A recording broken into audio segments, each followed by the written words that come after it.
Nubia Neo 3 5G, apa yang best? Okay, first kali aku akan kata dia punya design. Color kuning hitam dengan design macam ni memang complement dia punya gaming estetik. Dan mata dia kat sini bukan mata yang biasa-biasa ya. Dia ada RGB yang akan menyala ikut setting korang. Pujian pun aku nak bagi kepada kamera dia. Bukan pada hasil kamera dia, tapi design kamera dia yang bagi aku nampak tak boring compare dengan design kamera dekat smartphone lain. Yang ni design apa? Octagon, hexagon? Aku pun tak tahu. Kalau korang tahu, cuba korang komen.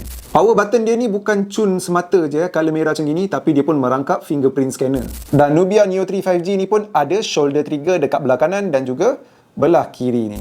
So untuk yang kaki game tu memang akan enjoy lah pakai shoulder trigger ni buat main game. Yang kedua, dia punya specs datang dengan 20GB RAM, bateri sebesar 6000 mAh dan skrin dia IPS 120Hz. Dan yang ketiga, apa yang best dengan Nubia Neo 3 5G ni, harga dia. Korang boleh dapatkan dengan harga RM999 sahaja. Yes, 999. So, itu apa yang best dengan Nubia Neo 3 5G. Kamera dia macam mana pula? Korang boleh tengok kamera test dekat skrin korang sekarang ni.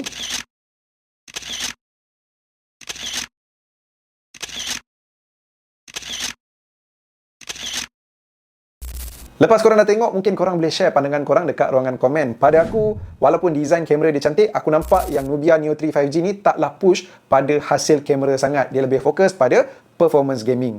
So, inilah dia